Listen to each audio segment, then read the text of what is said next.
I still remember the exact moment I realized my parents had a favorite child. I was sitting at the kitchen table on my 16th birthday, watching my mother frost the same simple chocolate cake she made every year. Outside, rain pelted against the windows in sheets, matching my mood. My brother Jake's graduation party had been 2 weeks earlier, a catered affair in our backyard with a custom ice sculpture and guests spilling onto the lawn. For my celebration, a quiet family dinner, just the four of us. I should have been used to it by then. "Mom," I said, my voice barely audible over the mixer. "Why is Jake's graduation photo on the mantle, but mine is still in that drawer?" She didn't even look up. "Oh, honey, we just haven't had time to frame it. You know how busy your father's been with Jake's college applications." Busy for 3 months? I wanted to ask. But I swallowed the words like I always did. That night, while everyone slept, I opened my father's desk drawer, the one he thought we didn't know about, and found the family financial folder. My hands trembled as I flipped through bank statements. There it was in black and white, $40,000 in a college fund for Jake. For me, $7,500. I remember thinking how the exact numbers made it worse somehow. Not just unequal, precisely unequal. Calculated. When my father found me the next morning, red-eyed and still clutching those papers, he didn't apologize. He explained, "Jake has real potential, Emily. He could be something special. We need to invest in that." The way he said it, so matter-of-fact, like he was discussing the weather or stock options, that's what broke something inside me. Not just the unfairness, but the casualness of it. Like the math of my worth had been solved long ago, and I was simply being informed of the result. Looking back now, I can see that our family dynamic was set before I was even born. Jake came first. The golden boy, the athlete, the charismatic firstborn who lit up rooms and brought home trophies. By the time I arrived 3 years later, quiet and bookish, the roles were already cast. He was the star. I was, well, the audience. "Your brother's running for student council president," my mother would announce at dinner, her voice swelling with pride. Then, almost as an afterthought, "How was your day, Emily?" My straight A's were expected. His B-minuses were celebrated as victories over the learning disability nobody had ever actually diagnosed. My art competition wins were nice little hobbies. His third-place football trophies earned pride of place in the living room display case. For years, I tried so hard. God, I tried. I joined every club, volunteered on weekends, took advanced classes. I'd bring home perfect report cards and watch my father glance at them before asking if I'd seen Jake's latest game-winning pass. I became class president while Jake was suspended for cheating, and somehow my parents spun it as, "Your brother's going through a tough time. You should be more supportive." You know that feeling when you're screaming in a dream but no sound comes out? That was my childhood, calling out for someone to notice me while everyone looked past me at my brother's shining future. I became a master of the internal eye roll, the hidden sigh. I collected slights like some kids collected baseball cards. Methodically, obsessively. The Christmas Jake got a car while I got a sweater. The family vacations planned around his tournament schedules. The way my mother always served him first at dinner. Little things. Death by 1,000 paper cuts. And Jake? He noticed. Of course he did. Sometimes I'd catch him looking at me with this weird mix of guilt and satisfaction, like he knew the game was rigged but wasn't about to forfeit his winnings. "It's not my fault they like me better," he told me once after a particularly obvious episode of favoritism. We were teenagers by then, old enough to name the thing that had always lived between us.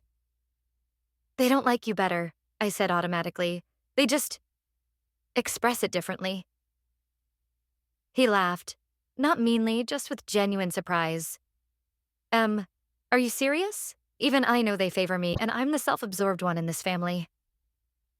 That honesty should have brought us closer. Instead, it just confirmed what I'd tried so hard to deny, and I hated him a little for saying it out loud. The breaking point. The real one, not just the night with the financial statements, came during my senior year. I'd been killing myself preparing portfolio applications for art schools. I had genuine talent. Even my perpetually distracted parents occasionally acknowledged it. I'd applied for a prestigious summer program at RISD, full scholarship, highly competitive. The day the acceptance email came, I nearly broke my screen, refreshing it to make sure it was real. For once, I had something that was just mine. Something even Jake couldn't compete with. I printed the acceptance letter, hands shaking with excitement, and waited until dinner to share the news. I'd even mapped out the conversation in my head. Dad would be impressed by the program's exclusivity. Mom would be relieved about the scholarship aspect, and for one shining moment, the spotlight would be mine. But when I walked into the dining room, everyone was already celebrating. Jake, home from his first year of college, had landed a summer internship at Dad's friend's law firm. Paid? Entry level? Nothing special. I thought you were considering marine biology, I said, the acceptance letter burning a hole in my back pocket. Change my mind, Jake shrugged. Law has better prospects. This is just the foot in the door he needs, Dad beamed, pouring champagne. Even a small glass for me, the occasion apparently warranting it. A real career path. I never mentioned my acceptance letter. I just sat there, sipping illicit champagne that tasted like metal and disappointment, watching my parents fawn over Jake's ability to make a phone call to Dad's golf buddy. That night, I sat on my bedroom floor and made a spreadsheet. Column A, what I would need to survive on my own. Column B, how to get it. By morning, I had a plan. I deferred my college acceptance, took my meager savings, and moved across the country to live with my mother's sister in Portland, the black sheep of her family who'd built a successful graphic design business. The aunt who, unlike my parents, had actually bothered to look at my portfolio and see something worth nurturing. My parents were shocked, not devastated, just inconvenienced and mildly embarrassed by my rebellion. What will we tell the Andersons? My mother actually asked on our last phone call before I left. Jake drove me to the airport. In the terminal, awkwardly handling my carry-on, he finally asked the question I'd been waiting years for someone to ask. Why didn't you ever say anything? About how they treated you? The terminal noise faded as I looked at my brother. Really looked at him. He wasn't the villain in my story. He was just a kid who'd accepted the role he'd been given, just like I had. Would it have changed anything? I asked. He didn't answer, which was answer enough. It's not your fault, I told him, and meant it. But it's not mine either. That's what I need to find out for myself. 3 years later, I was establishing myself as an illustrator in Portland when Jake called out of the blue. Dad's sick, he said without preamble. Pancreatic cancer. It's bad, Em. I flew home the next day. The house looked smaller, faded somehow. My mother moved through it like a ghost, arranging and rearranging things that didn't need arranging. My father, already gaunt, lay in the hospital bed they'd set up in the living room. Jake was there constantly, running errands, consulting with doctors, managing medications, the golden son fulfilling his final duties. I helped where I could, but mostly felt in the way, an outsider in the home where I'd grown up. One night, unable to sleep, I found my father awake. For the first time in maybe forever, we were truly alone. I never understood you, he said, his voice raspy but clear. Not an apology, just a statement of fact. I know, I replied. Jake was easy. You were... He searched for the word, a puzzle I didn't have time to solve. The raw honesty stunned me.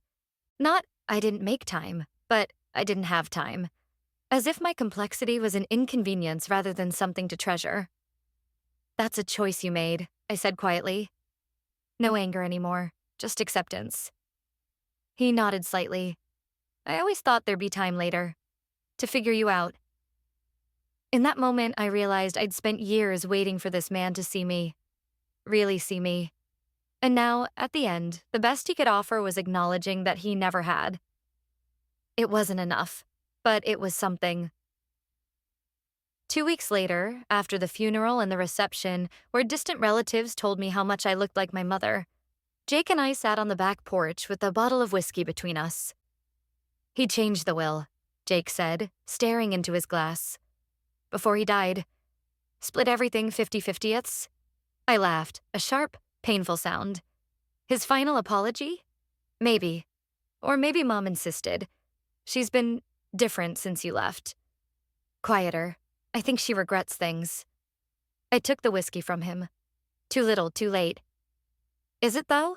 Jake looked at me, his face half shadowed in the porch light. I mean, what's the statute of limitations on making things right with your sister? The question hung between us. Not just about our parents, but about him. About us. I don't know, I admitted. I'm still figuring that out. We sat in silence for a while, the crickets and distant traffic the only sounds. I got a commission for a children's book, I finally said. My artwork's going to be in actual bookstores.